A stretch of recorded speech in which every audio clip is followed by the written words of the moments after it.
In 1971, the United States removed the dollar from the gold standard, replacing hard money with a fiat system built entirely on debt.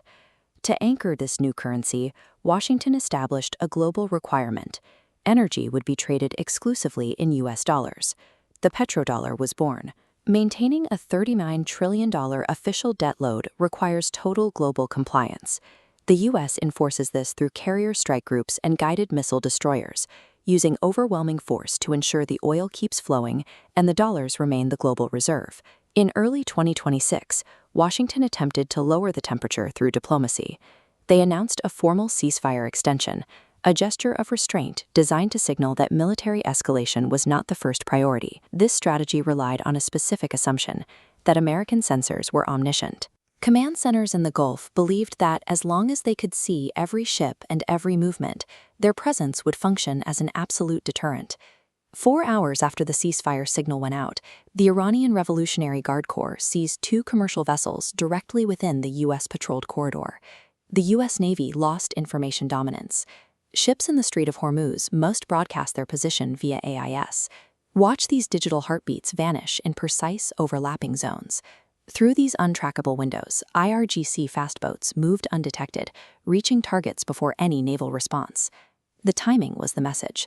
By acting inside a ceasefire window, Iran demonstrated that American rules of engagement no longer dictate the behavior of regional actors. The entire global economy depends on this 21-mile-wide channel. It is a corridor that moves 20% of the world's daily oil supply and 30% of its liquefied natural gas. The U.S. blockade is effectively broken. Massive firepower provides no leverage in an environment where the surveillance layer has been compromised. A destroyer cannot defend what it cannot track. Hiding within these blind spots are thousands of cheap, difficult-to-clear threats. Iran has deployed acoustic bottom mines on the seafloor, waiting for the magnetic signature of a massive tanker's hull to pass overhead before detonating. This chart reveals the mathematical trap of the American response. To stop drones that cost $20,000, the U.S. military is firing interceptor missiles that cost up to $15 million each. The United States is burning through its specialized, irreplaceable weapon stockpiles, while the IRGC launches swarms of cheap drones. It is a war of attrition where the side with the most expensive weapons loses first. Beyond the kinetic strikes, Iran is engaging in actuarial warfare. They do not need to sink every vessel to close the strait. They only need to make the risk impossible to calculate. When the risk becomes unmanageable, insurance companies pull their coverage, banks stop financing cargo, and ports refuse incoming ships. The financial infrastructure of global trade simply shuts down.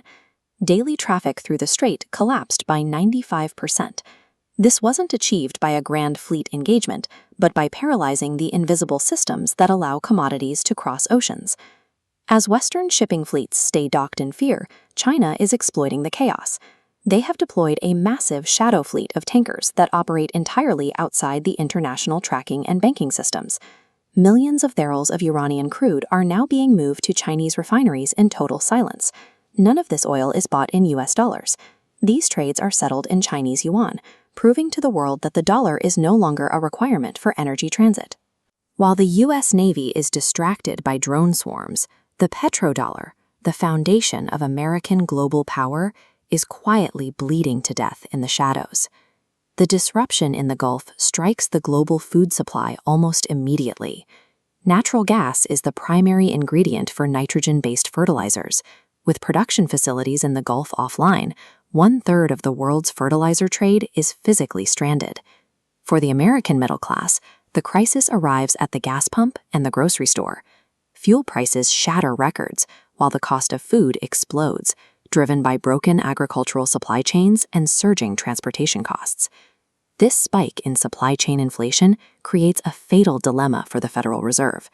If the Fed raises interest rates to kill this inflation, the interest payments on the $39 trillion national debt will instantly bankrupt the U.S. government. They're trapped between a currency collapse and a sovereign default. Their only remaining survival tactic is malicious compliance, printing trillions of new dollars to inflate the debt away, even though they know it will destroy the purchasing power of the middle class. The Federal Reserve leadership reset scheduled for May 2026 marks a structural collision. As Middle Eastern sovereign wealth funds bleed dry from the war, the capital supporting the U.S. tech bubble evaporates, causing a massive market correction. For the baby boomer generation, this correction hits at the worst possible moment. Their retirement savings are liquidated into a hyperinflated economy where paper assets no longer hold their value. Protection in this environment requires wealth to be held in hard, tangible assets that actually benefit from currency devaluation. This means moving out of paper promises and into physical gold and silver, the assets Robert Kiyosaki calls God's money. The dismantling of the American empire is taking place in the shadows. Success didn't require a superior army in direct combat.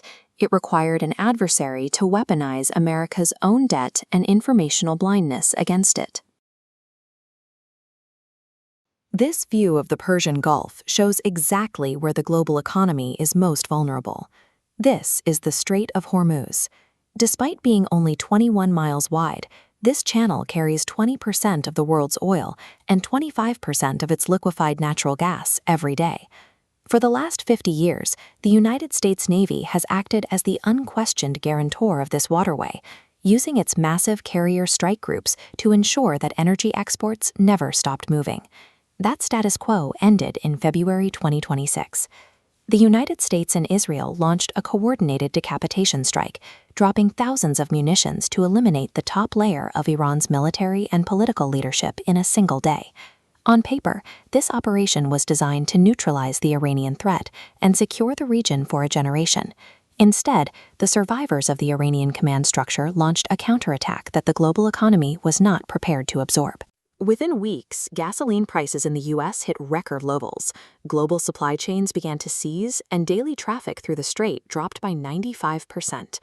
The United States Navy is now failing to keep the strait open because Iran has deployed an asymmetric form of maritime warfare that renders traditional force projection useless.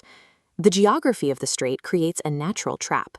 Massive, slow-moving tankers are forced into traffic lanes that are only 2 miles wide, leaving them no room to maneuver if they come under fire.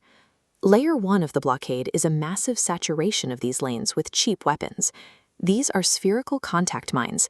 They cost as little as $1,500 each, yet they are lethal enough to disable a modern tanker. These mines are backed by swarms of remote-controlled explosive drone boats and fast attack craft that can move toward a target at 80 miles per hour. This creates an unsustainable math problem for the Pentagon. The Navy is forced to use $15 million THAAD interceptors to shoot down $35,000 drones, draining American stockpiles faster than they can be replaced. But Layer 2 is the real reason the blockade is holding: the blinding of U.S. surveillance. American situational awareness depends on the Automatic Identification System, or AIS, which provides a digital heartbeat for every commercial ship. Iranian electronic warfare units are now causing these signals to go intermittent or go dark entirely. Ships are digitally vanishing from tracking systems in the middle of the world's most monitored waterway. These digital blackouts create invisible windows. Iranian fastboats use these gaps to move in and seize ships before a naval response can even be organized. Without information dominance, the Navy's physical power is neutralized. American commanders have been effectively blinded inside the kill zone. Iran did not need to sink every ship to successfully blockade the waterway. They only had to make the risk of transit too high for the private sector to manage. This is actuarial warfare. In March, major maritime insurance companies pulled all war risk coverage for the Persian Gulf. Without insurance, a tanker is legally unable to sail. Without valid insurance, global banks refuse to finance the cargo.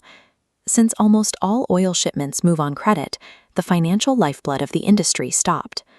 Finally, international destination ports refuse to accept any ship that lacks clear financial backing.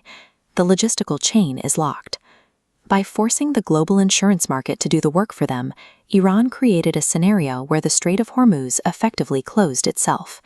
Washington is now caught in a trap.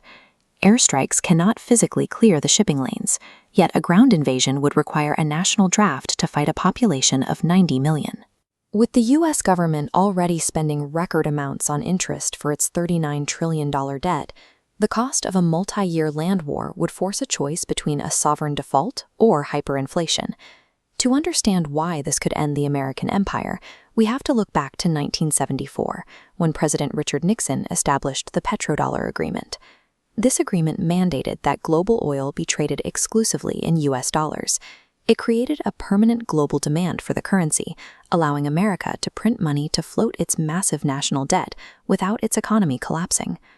While the American-led system is paralyzed, global adversaries are moving millions of barrels through a shadow fleet of tankers that operates outside Western oversight.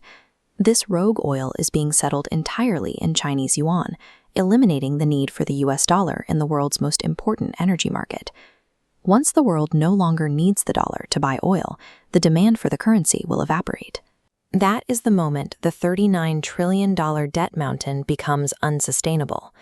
This 21-mile bottleneck in the Persian Gulf is the mechanism designed to dismantle the petrodollar and trigger the final financial collapse of the American empire.